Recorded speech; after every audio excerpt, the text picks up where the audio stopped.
s'est effectué, nonobstant les mauvaises langues, nonobstant les prophéties de malheur, un changement a bien eu lieu. Ne vous faites pas berner, manipuler par tous ces pseudo-analystes qui voudraient faire croire à une alternance ou un changement arrangé, au fait que le président sortant serait encore ou serait devant vous n'est qu'un représentant et non pas un président de la République. C'est totalement faux. Ne vous laissez pas avoir par cette manipulation qui n'a pas commencé qu'après mon élection, mais qui a commencé bien avant cela et qui est qui est le fait de certains milieux, j'allais dire, influents, de croyants influents, et qui penseraient pouvoir continuer comme ça à entretenir au Congo le flou, à étouffer la voix des Congolais, à toujours vouloir gérer le Congo à la place des Congolais eux-mêmes.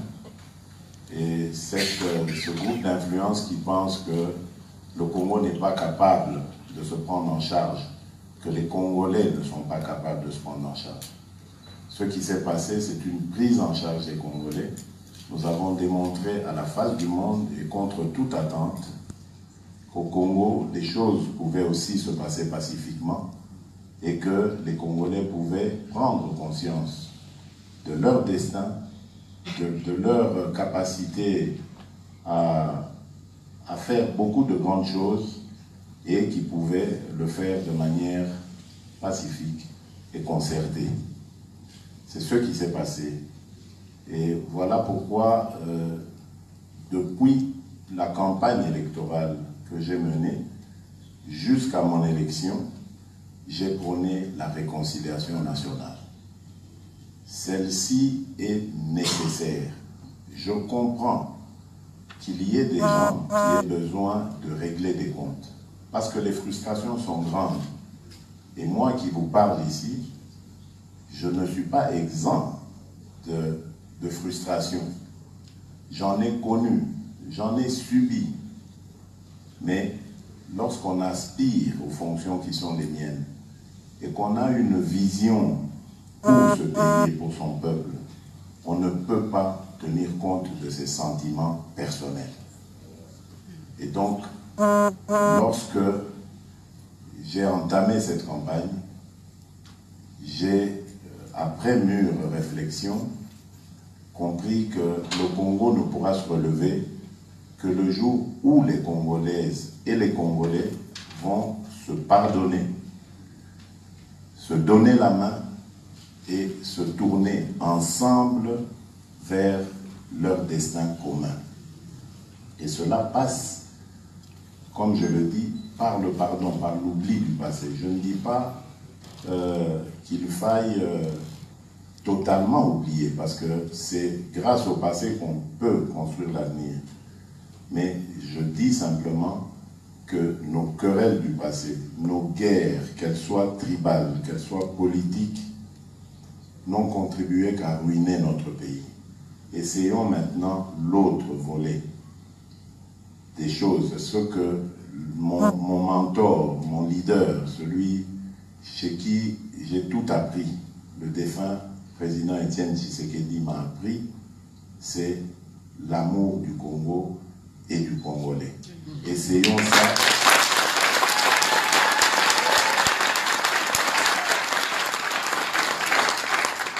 Je disais donc, essayons ça pour voir ce que ça va nous donner. Et c'est ce que j'ai défendu durant toute ma campagne et que je propose aux Congolais maintenant. Ça, je ne cesserai jamais de le dire. J'ai commencé cela dès le premier jour où j'ai pris les rênes du pays, après la passation du pouvoir avec mon prédécesseur. J'ai réuni le Conseil supérieur de la défense et j'ai voulu savoir ce qui se passe réellement au niveau sécuritaire dans notre pays. Et vous savez que nous avons encore des zones très sensibles à ce point de vue-là, c'est-à-dire à l'est du pays, dans le Grand Nord aussi, ainsi qu'au centre du pays. Nous avons encore des zones de violence, des zones où il y a des exactions qui font que nos compatriotes ne vivent pas une vie paisible. Et on ne peut pas parler de développement dans notre pays tant qu'il y aura des Congolaises et des Congolais qui vivent dans des conditions inhumaines.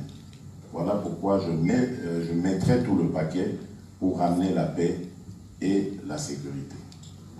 Tous les Congolais.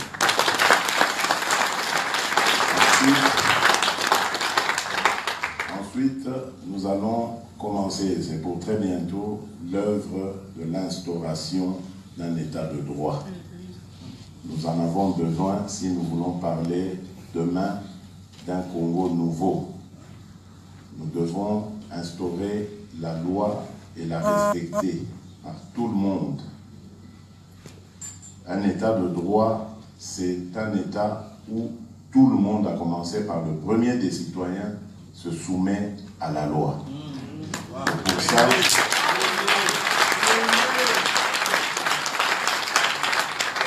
Et pour ça, nous avons besoin d'une justice juste. Des magistrats qui seront les vecteurs de cet état de droit, qui soient de probité avérée. Et nous avons besoin d'une administration qui fonctionne comme il se doit. Une administration débarrassée de corruption et de bien d'autres antivaleurs comme nous les avons connues dans notre pays. C'est ça, c'est ça.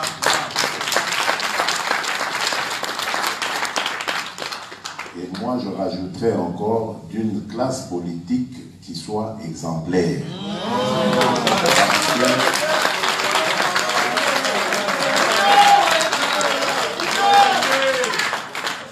Parce qu'il y a ces jours derniers des scènes auxquelles j'ai assisté et qui m'ont totalement révolté.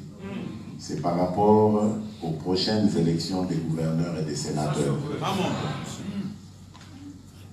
Beaucoup d'argent a circulé, beaucoup de consciences ont été achetées. C'est devenu même indécent d'en parler et d'en entendre parler. Ça m'a tellement dégoûté que je suis en train de me poser la question de savoir si vraiment ça vaut la peine d'aller à ces élections-là. Parce que tout est acheté, tout est arrangé, à tel point que nous aurons des gouverneurs qui passeront leur temps à récupérer tout l'argent qu'ils ont sorti.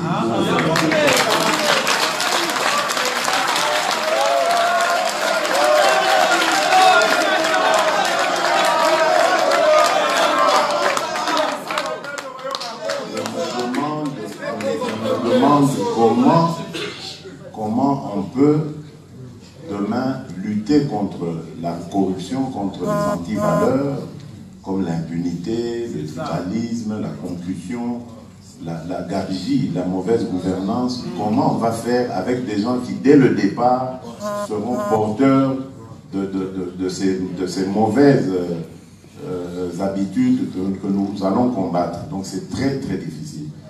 Je suis en train de réfléchir sur une invitation à lancer à toute cette classe politique, à réviser un peu notre mode, enfin notre constitution, pour voir comment on peut désigner les gouverneurs et les sénateurs par un autre moyen que le moyen actuel.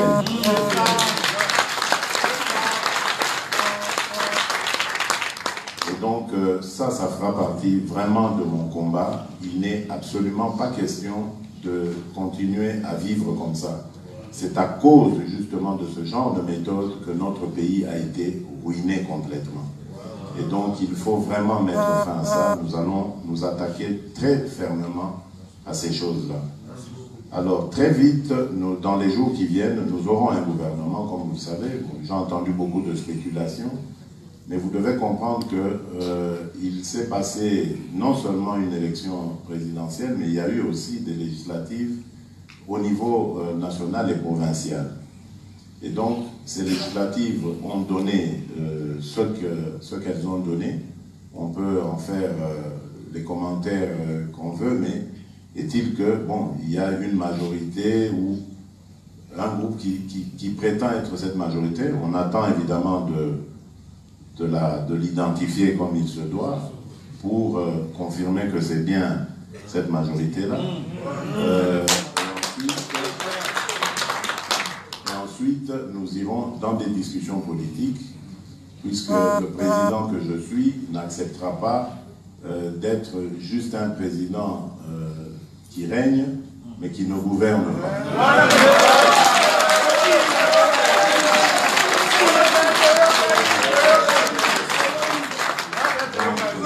Forcément, il va y avoir une coalition. Après des discussions politiques, nous coaliserons avec ceux qui se présentent comme étant majoritaires. Et c'est une coalition qui ne va pas se passer comme on a toujours vu dans notre pays. On fait juste des arrangements pour occuper des postes ministériels et puis on s'en fout du reste. Non, ici, vous allez voir, tout se fera dans la transparence. Nous allons avoir un programme de gouvernement qui sera présenté à nos compatriotes et ce programme sera à tout moment évalué et des comptes seront rendus à notre peuple par rapport à l'avancée des choses, à l'avancement des choses. Et je vais proposer un code de bonne conduite. C'est-à-dire que nous allons nous entendre au sein de cette coalition. Il y aura par exemple des choses du genre, je donne un exemple, si un ministre ou une personnalité quelconque est accusé ou est convaincu d'avoir trempé dans des combines quelles qu'elles soient, elle doit démissionner en attendant de faire la lumière avec la justice. Nous allons avoir des choses du genre. Un ministre, une personnalité quelconque, qui fait arrêter quelqu'un ou qui se méconduit ou qui viole les droits de nos compatriotes. Par exemple, vous savez, ces histoires de prendre les maisons des gens, de faire arrêter des gens pour rien comme ça, gratuitement, et bien d'autres choses. Et bien, dès qu'on est plongé là-dedans, on est écarté d'office en attendant évidemment que la justice suive son cours. Donc il y aura ce genre de choses, non seulement pour rassurer notre population par rapport aux changements qui arrivent, mais aussi et surtout pour moraliser la classe politique. Parce que ce qui a aussi tué ce pays, c'est que nos compatriotes ont perdu toute confiance en les acteurs politiques à cause des comportements de ceux-ci qui ont été totalement en porte-à-faux avec évidemment la volonté du peuple. Donc ici, nous voulons restaurer la confiance des gestionnaires politiques que les gestionnaires politiques vont devoir inspirer dans le souverain primaire, qui est le peuple congolais. Et grâce à cela, évidemment, nous irons sur les politiques qui constituent notre programme. Vous savez, j'ai été élu sur un programme que j'ai appelé la restauration de l'homme congolais. Homme avec grand H, évidemment, c'est pas que je méconnais les femmes là-dedans, non. Homme, c'est avec grand H, donc homme et femme. Les Congolais sont les premiers responsables de leur pays. Et donc, c'est tout à fait normal qu'ils soient les premiers bénéficiaires de ce que leur pays produit.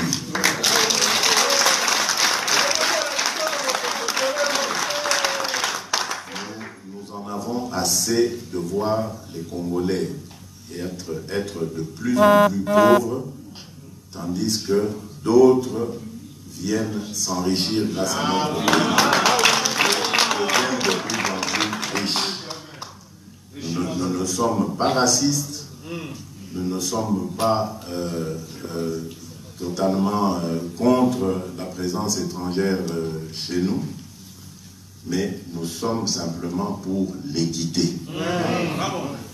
Nous sommes propriétaires de ce pays regorge de beaucoup de potentialités et c'est la moindre des choses que de vouloir à ce que le produit de ces potentialités bénéficie d'abord aux filles et aux fils de ce pays. Amen. Ensuite, nous allons mettre les conditions les plus attrayantes qui soient afin que, évidemment, ceux qui vont venir dans notre pays avec de bonnes intentions, celles d'investir et de créer de l'emploi, parce que nous n'allons plus nous arrêter à simplement l'extraction des minerais et puis son envoi à l'extérieur, à l'étranger, mais nous allons demander aux investisseurs de créer aussi des industries de transformation chez nous au Congo. Cela permettra évidemment de faire de la valeur ajoutée et de créer, surtout de créer des emplois, de rentrer beaucoup d'argent dans notre pays. Nous aurons une politique régionale aussi très avancée. Vous avez vu que depuis que je suis élu, je n'ai consacré mes déplacements qu'en Afrique. C'est parce que j'ai beaucoup d'attachement à mon continent et beaucoup de projets par rapport à cela. L'Afrique est le continent de demain. Je pense que pour cela, il faut que nous, Africains, commencions d'abord par nous donner la main et qu'on travaille les uns avec les autres. Le Congo a 9 pays voisins et c'est 9 fois l'occasion d'être victime de déstabilisation à partir de ces pays voisins. Donc il est important pour nous d'avoir des rapports cordiaux, de rapports de confiance, d'amitié et de fraternité avec ces pays voisins. Et c'est ce que j'ai entrepris et que je continuerai à entreprendre. Parce que, comme vous le savez, pour ceux qui ne le savent pas, il y a des bruits de bottes à nouveau à la frontière du Congo. À l'est du pays, et depuis peu même à l'ouest, du côté de Yumbi, lorsque vous avez entendu parler de ces événements malheureux qui y sont arrivés, eh bien, en dessous de tout cela, il y a des velléités de vouloir utiliser, manipuler des Congolais pour qu'ils prennent les armes et qu'ils sèment, encore une fois, la mort dans notre pays. Nous disons qu'il n'y a plus de place pour cela. Parce que tout simplement, le Congo que nous sommes en train de construire, c'est un Congo qui laissera la place à toutes ses filles et à tous ses fils. J'ai dit lors d'une de mes sorties, je crois encore devant la diaspora, que pour moi, tous les Congolais qui sont à l'étranger devraient rentrer. Évidemment, certains esprits mal intentionnés ont voulu tourner ça en je ne sais quoi. Je ne demandais pas aux Congolais de rentrer toutes affaires cessantes. Je comprends bien qu'il y en a qui sont aux études, il y en a qui sont dans leur profession et ils doivent prendre des précautions pour rentrer. Il y en a qui ont des enfants qui sont en âge de scolarité, donc ça ne se passe pas comme ça. Mais le message que je voulais envoyer à nos compatriotes, c'est celui de dire qu'il n'y aura plus jamais de raison de s'exiler. Parce que il n'y aura plus de répression au Congo pour des opinions politiques. J'ai été très clair lorsque j'ai eu cette première réunion du Conseil supérieur de la défense.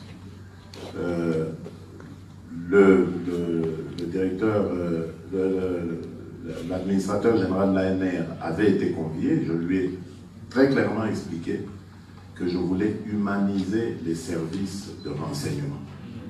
On ne pouvait plus avoir des services de renseignement qui sont une police politique et qui se chargent de traquer des gens inutilement, de mettre les gens dans des cachots d'ailleurs qui ne sont pas aux conditions standards, et puis de manière illégale, arbitraire.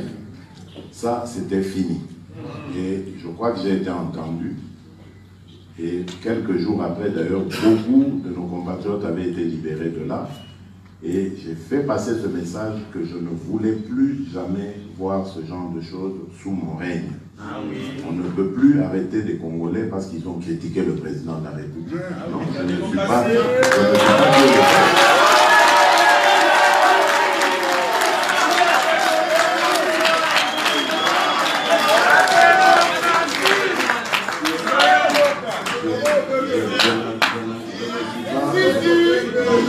Je ne suis pas Dieu le Père, et même Dieu le Père, il y a des gens, même Dieu le Père, il y a des gens qui m'insultent. Donc je dis que je ne veux plus entendre parler d'arrestation parce qu'on a osé critiquer le président de la République.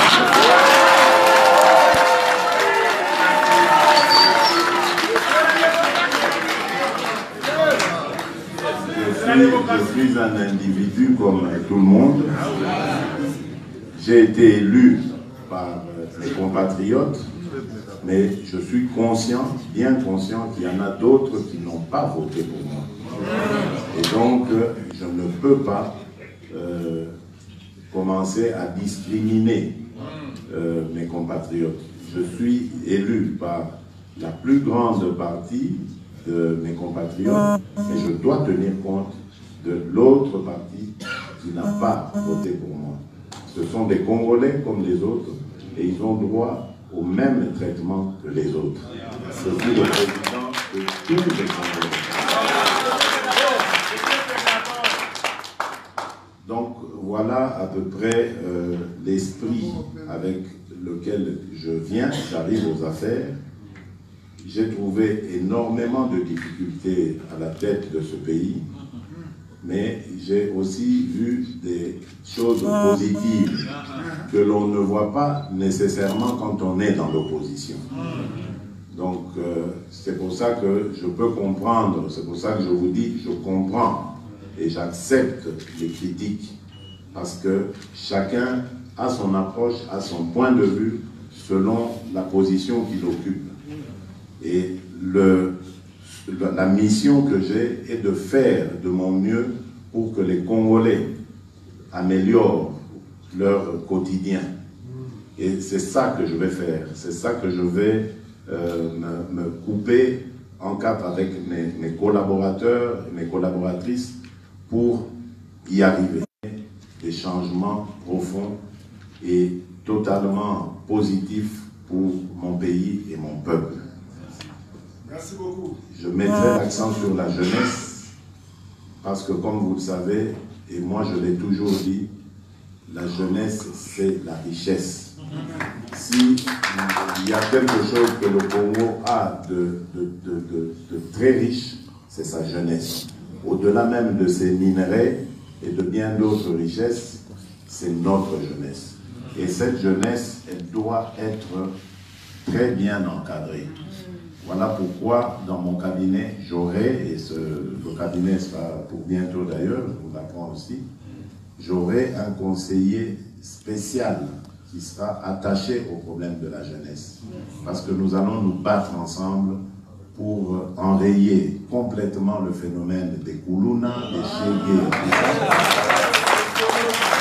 Nous allons nous battre pour enrayer le problème du travail des jeunes dans les mines, des jeunes qui pourtant sont en âge de scolarité, mais qu'on fait travailler dans les mines à cause de la misère. Nous allons nous battre ensemble pour mettre fin au problème des mariages précoces. On ne peut plus voir des enfants de 12 ans, 13 ans être donnés comme ça par leur famille en mariage, alors qu'elles ont encore l'âge d'aller à l'école et de se former.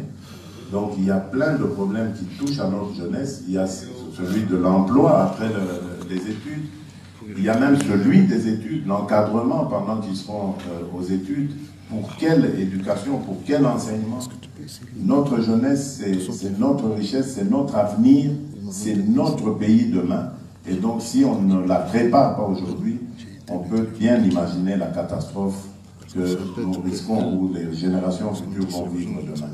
Donc ce sera vraiment un point sur lequel je m'attarderai, en même temps que celui, évidemment, des femmes, de la violence faite aux femmes, du rôle de la femme qu'il faut beaucoup promouvoir.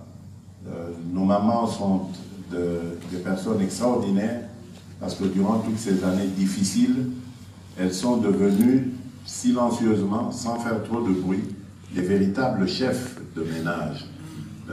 Et donc, ça s'est fait de manière assez brutale comme ça, assez accidentelle, à cause évidemment de la crise, des préjugés que l'on a sur les uns et sur les autres, contre les divisions inutiles, alors que nous avons un pays magnifique où il y a de la place pour tout le monde, un pays qui ne demande qu'à offrir ce qu'il a de plus beau à ses compatriotes et même au-delà, à nos frères africains et même à nos amis du monde qui viendraient évidemment dans l'esprit de vouloir construire avec nous ce Congo, ce beau Congo qui nous a été légué par nos ancêtres. Voilà, mesdames, messieurs, monsieur l'ambassadeur, monsieur le président de la communauté congolaise, chers compatriotes, ce que j'avais à vous dire et je vous remercie. En ce qui concerne défense de la justice, je crois que dans le lobby en haut, dans exposé dans Ngai, souci dans Ngai liboso ezali kozongi sakimia na kati ya mboka. Donc défense et vous allez évidemment attention particulière dans Ngai pour n'avoir pas comment bana mboka nyonso bakoli kobanda na kimia.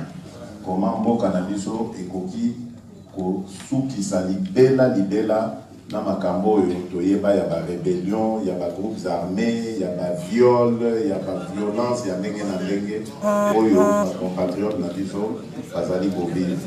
Non, non, il n'y a pas que ba Rwandais. Les gens par point de vue oyo tout le monde attend aux en opposition, tous en je vous dis que tous même n'a pas n'ambo cannabiso qui font ce genre de choses. Il y a aussi des Congolais basés dans et c'est ça qui est triste. Que Congolais a ça la malheur et a déconné Congolais. Ça c'est vraiment inacceptable. Donc ceux qui boyoki que Rwandais wana ou banani bazo ça c'est parce que bazo aura complicité, il n'y a pas de Congolais. Et Bango Moko pe Rwandais wana nous n'avons pas accepté. Toyokaki dernièrement qu'il y en avait qui voulaient s'organiser à partir du Congo, ça qui ne doit attaquer Rwanda autorité, les autres communautés de Rwanda. Donc au Lingi, il y a un peu de côté na Congo il y a bisoté. Tolingi pour déstabiliser papa et mboka papa yate, tolingi pe mboka papa yate déstabiliser. Avant oboya moninga salo eloko yo banana no oboya kosala eya. Voilà, c'est ça que alors du cas mususu ya justice, lutte contre la corruption, lutte contre l'anti-valeur, l'anti-valeur lokola ya tribalisme, l'anti-valeur lokola ya impunité wana, moto ayibi, bazo sale eloko te po